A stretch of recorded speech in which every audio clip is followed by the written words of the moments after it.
Summer entry ఇచ్చేసింది. ఎండాకాలం అనగానే అనేక ప్రాంతాల్లో నీటి కష్టాలే గుర్తొస్తాయి. మహానగరాల్లో అయితే ఈ కటకటాలు మరీ ఎక్కువ. అపార్ట్మెంట్స్, గేటెడ్ కమ్యూనిటీలు, విల్లాల్లో అయితే వాటర్ ట్యాంకులు తెప్పించుకుని తాత్కాలిక ఉపశమనం పొందుతుంటారు. నీటిని ఆదా చేయాలనే ఆలోచన లేకపోవడం, ఉన్న కాస్త మంచినీటినే అన్ని అవసరాలకు వాడేస్తుండటంతో ప్రతి ఏటా ఈ సమస్య మళ్లీ ఇబ్బంది పెడుతూనే ఉంది. వీటికి చెక్ పెట్టడానికి ఎస్టీపీలను తప్పనిసరి చేసింది pollution control board.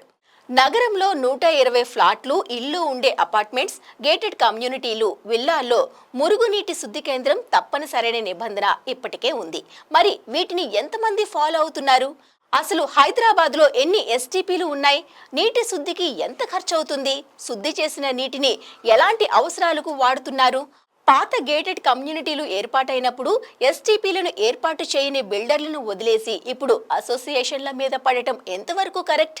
GO number 160 ప్రకారం నిబంధనలు: apartments, high rise buildings, gated కమ్యూనిటీలు, విల్లాల్లో 120 యూనిట్లు దాటితే ఎస్టీపీ తప్పనిసరి. 10,000 చదరపు మీటర్ల విస్తీర్ణం దాటిన భవనాల్లోనూ ఎస్టీపీలు ఉండాల్సిందే. భూగర్భ జలాలు అడుగంటుతాయనే వార్నింగ్ బెల్స్ మోగుతున్నాయి. మిగిలిన మెట్రో సిటీస్ ను వేధిస్తున్న నీటి కొరత ఈసారి హైదరాబాద్లోనూ ఉండొచ్చంటున్నారు. నీటి కష్టాన్ని ఎదుర్కోవడానికి బల్దియా ప్రత్యేక ప్రణాళికలు రచిస్తోంది.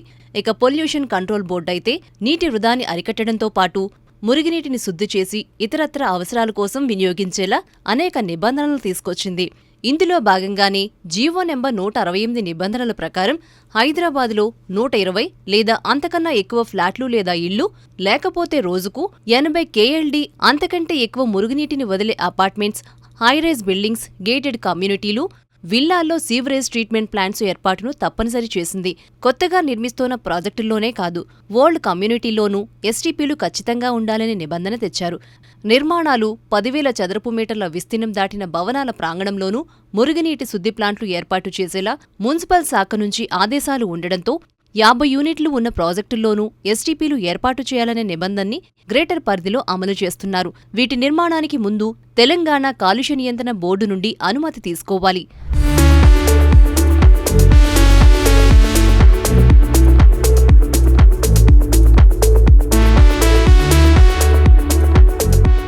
ఎస్టీపీలు ఎందుకు తప్పనిసరి? వాటి వల్ల ఉపయోగాలు? నీటి అవసరాలు పెరిగేవే తప్ప తగ్గడం ఉండదు. అయితే గ్రౌండ్ వాటర్ లెవెల్స్ పడిపోతుండడంతో నీటిని పొదుపుగా వాడాల్సిన పరిస్థితులు ఏర్పడ్డాయి. అందుకే మురుగునీటిని శుద్ధి చేసి వాటిని తిరిగి వినియోగించడం ద్వారా నీటి కొరతకు కొంతవరకు చెక్ పెట్టొచ్చని కేంద్ర రాష్ట్ర పీసీబీలు, జలమండలి, బల్దియాల ఆలోచన. అన్ని అవసరాలకు మంచినీటిని వినియోగించే బదులు మురుగునీటిని శుద్ధి చేసి ప్రత్యామ్నాయ అవసరాలకు వాటిని వినియోగించాలని కేంద్ర కాలుష్య నియంత్రణ board, Telangana pollution control board గతంలోనే నిర్ణయం తీసుకున్నాయి. మురుగునీటి శుద్ధితో హౌసింగ్ సొసైటీలకు ఎన్నో ప్రయోజనాలు.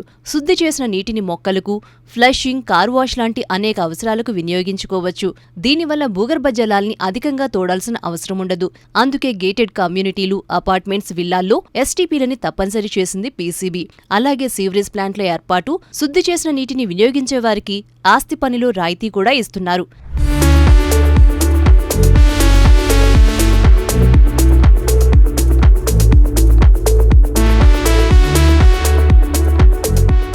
కొత్తగా నిర్మిస్తున్న ప్రాజెక్టులో ఎన్ని యూనిట్లు దాటితే ఎస్టీపీలు ఉండాలి? వాటిని ఎలా మెయింటైన్ చేయాలనే నిబంధనల విషయంలో క్లారిటీ ఉంది. మరి ఇప్పటికే కట్టేసి 10-20 ఏళ్లు దాటేసిన ఓల్డ్ అపార్ట్మెంట్స్, గేటెడ్ కమ్యూనిటీల సంగతేంటి? వాటిలో ఎస్టీపీలను బిల్డర్లు ప్రొవైడ్ చేశారా? ఒకవేళ చేయకపోతే అప్పట్లో పీసీబీ అధికారులు ఏం చేశారు? ఏర్పాటు చేయమని భయభ్రాంతులకు గురి చేయటం ఎంతవరకు కరెక్ట్? ఒకవేళ బిల్డర్ ఎస్టీపీను ఏర్పాటు చేసుకునే విధంగా బిల్డింగ్ ను డిజైన్ చేస్తే అందులో రెసిడెన్షియల్ అసోసియేషన్లను, ఎస్టీపీలను ఎలా ఏర్పాటు చేస్తాయి?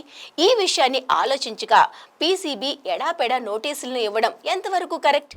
నిబంధనలు పాటిస్తున్న వారెందరూ ఎస్టీపీల నిర్వహణ భారంగా మారిందా?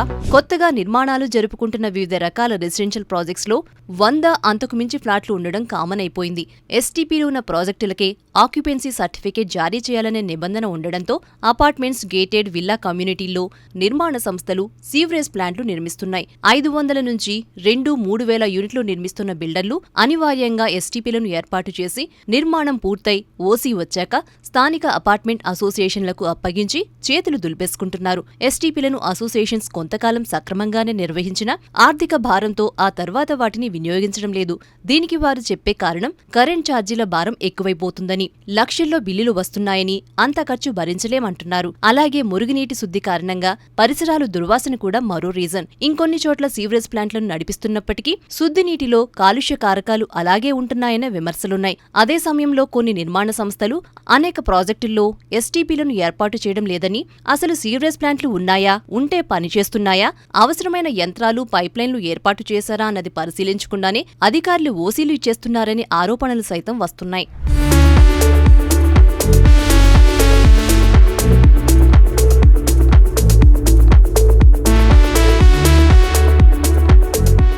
నగరంలో ప్రభుత్వం నిర్మిస్తున్న మురుగునీటి శుద్ధి కేంద్రాలు కాకుండా 1000 వరకు ప్రైవేట్ ఎస్టీపీలు ఉంటాయని అంచనా. వీటిల్లో చాలా వరకు గేటెడ్ కమ్యూనిటీల్లోనే ఉన్నాయి. రీసెంట్గా ఎన్విరాన్మెంటల్ ఎన్ఫోర్స్మెంట్ సెల్ సైతం ప్రైవేట్ ఎస్టీపీల పనితీరును రివ్యూ చేసి వీటిల్లో చాలా సీవేజ్ ప్లాంట్లు పనిచేయటం లేదని తేల్చారు. ఎస్టీపీల నిర్వహణ భారంగా ఉందని, కరెంట్ ఛార్జీల కారణంగానే చాలా మంది వీటిని మెయింటైన్ చేయట్లేదని గుర్తించారు. అయితే బల్దియా మాత్రం 100% నిబంధనల మేరకు ఎస్టీపీలను నిర్వహించాలని ఇప్పటికే గేటెడ్ కమ్యూనిటీలను ఆదేశించింది. కేంద్ర కాలుష్య నియంత్రణ మండలి నిబంధనల ప్రకారం శుద్ధి చేసిన మురుగునీటి జలాలను కనీసం 50% పునర్వినియోగించాలి. ఈ నిబంధనలు పాటించకపోతే చర్యలు తీసుకోవడంతో పాటు జరిమానా విధిస్తామంటోంది. పూర్తి స్థాయిలో ఎస్టీపీలను ఏర్పాటు చేసుకున్న వారికి సీవరేజ్ ఛార్జీల్లో 50% రాయితీ ఇస్తామంటోంది జలమండలి.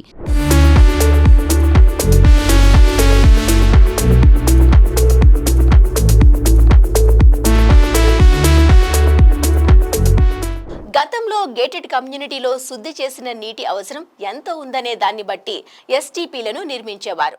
ఇప్పుడు 100% మురుగునీటిని శుద్ధి చేయాలనే నిబంధన పెట్టారు. అయితే అన్ని కమ్యూనిటీలో శుద్ధి చేసిన నీటి పునర్వినియోగం అంతగా ఉండటం లేదంటున్నారు యజమానులు.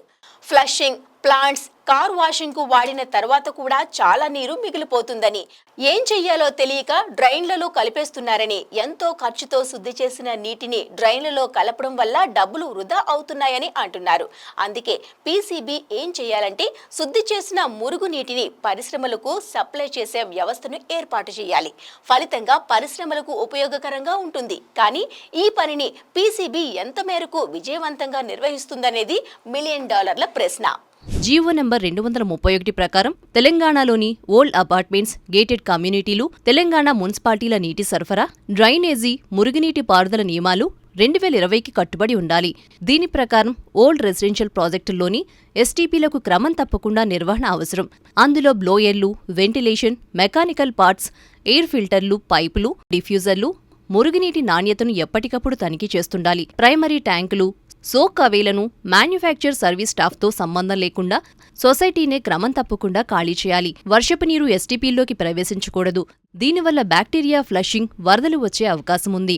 ఎస్టీపీలకు రాష్ట్ర కాలుష్య బోర్డుల నుంచి సీఎఫ్ఓ అవసరం.